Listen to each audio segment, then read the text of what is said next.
দীর্ঘ 18 বছর প্রতিদিন সকালে বাজার করতে গিয়ে মাছ কিনতে কিনতে বেশ কয়েকজন মাছ ব্যবসায়ীর সাথে বন্ধুত্ব হয়ে গেছে। এইরকম এক মৎস্য ব্যবসায়ী সেদিন যা বললেন তা শুনে আমি স্তম্ভিত।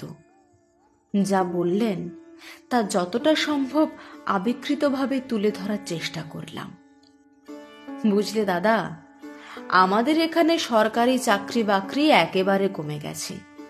বাজারের অবস্থা খুব খারাপ। সামনে আমাদের খুব খারাপ দিন আসছে। বেশ কিছু কাস্টমার চাকরি থেকে অবসর নেবার পর আর আগের মতো মাছ নেয় না। কিন্তু সে জায়গায় নতুন চাকরি পেয়ে যে কাস্টমার তৈরি হবে তা একেবারেই হয়নি। সামনে আরো কয়েকজন চাকরিম্যান রিটায়ার করবেন, তাই সামনে আরো কঠিন দিন আসছে। দাদা, ভাবছো মাছ তো কেনেন সবাই, তাহলে চাকরি বাকরির সঙ্গে এর সম্পর্কটা কি? তাহলে শোনো দাদা, সত্যি কথাই বলি, তোমাদের মতো খরিদ্দার আমাদের বাজারে আসল সম্পদ। শুধু মাছ নয়, সারা বাজার এমনকি সব ধরনের মিস্ত্রি সবাই নির্ভর করে তোমাদের ওপরে।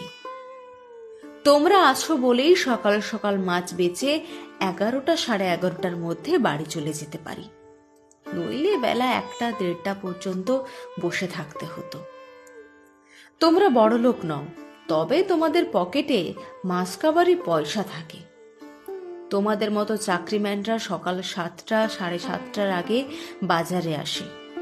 অফিস যাওয়ার তাগিদে দরদাম বা যাচাই করে ঘুরে ফিরে বাজার করার মতো সময় সকালবেলা তাদের হাতে খুব একটা থাকে না।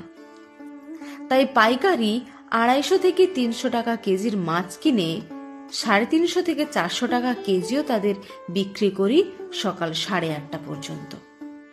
ফলে প্রথমে ঘরের দান উঠে যায় সহজে। সব খরচ বাদ দিয়ে 800 থেকে 900 টাকা লাভ হয়ে গেলেই আমি সন্তুষ্ট।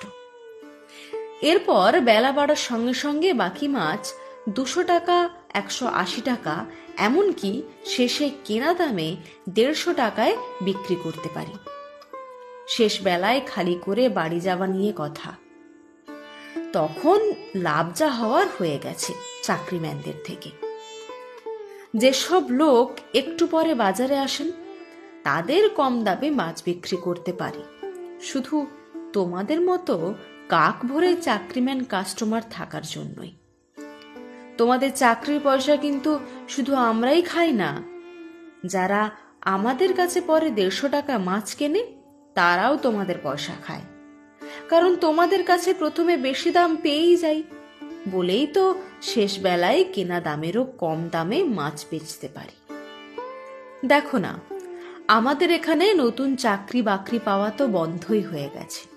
সাধারণ মানুষ সবার অবস্থা খারাপ হয়ে গেছে এবং আরো যাবে। তোমাদের মতো চাকরিম্যানদের হাতে টাকা না থাকলে সামান্য মিস্ত্রিরাও কাজ পাবে না।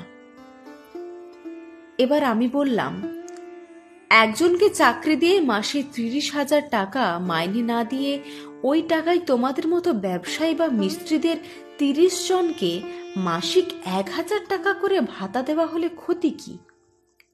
উত্তরে তিনি বললেন, ওই ভিক্ষার পয়সা চাই না, ওতে জল গরম হবে না। সমাজের শিক্ষিত মানুষের হাতে সরকার পয়সা তুলে দিলে সেই পয়সা ঘুরে ফিরে আমাদের হাতেই চলে আসে। আমরা নিজেদের সামর্থ্য মতো সেই পয়সায় অধিকার করে নিই। আমাদের কাছে সেটাই ভালো পথ।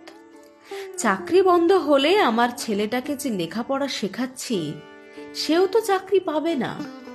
আমার মতোই তাকেও টেনশনে দিন কাটাতে হবে প্রতিদিন। শোনো দাদা, একটা ইটের বাড়ি তুমি 3 ইঞ্চি গাঁথনি দিয়েও করতে পারো, কিন্তু তাতে 10 ইঞ্চি পিলার দিতেই হবে।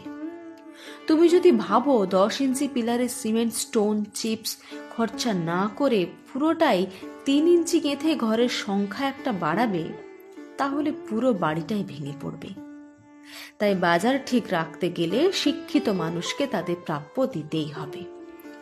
তারা পেলে আমরাও পাবো, তাদের হাত থেকে আমরা পেলে সেটা হবে আমাদের অর্জন করা পয়সা। কিন্তু সে পয়সা সরকারের হাত থেকে ভাতা হিসেবে পেলে সেটা হবে ভিক্ষা। ওর কথা শুনে আমার চোখ খুলে গেছে। যে অর্থনীতি সমাজে দায়িত্ববান লোকেরা বোঝে না, তা ওই মাছ ব্যবসায়ী বুঝেন। তাই কত সুন্দর করে সহজভাবে আমাকে বুঝিয়ে দিল। তবে কি, খুবই খারাপ একটা সময় আসছে সামনে আমাদের। কারণ আমাদের আর্থিক পিরামিড সত্যি তো একে অপরের প্রতি নির্ভরশীল। তাই সেই পিরামিড সিস্টেমে এবার ফাটল ধরেছে। সেটা চোখে পড়ছে না আমাদের এখন, তবে একদিন সবাই বুঝতে পারবে কি ক্ষতি হচ্ছে সমাজে আমাদের এইভাবে।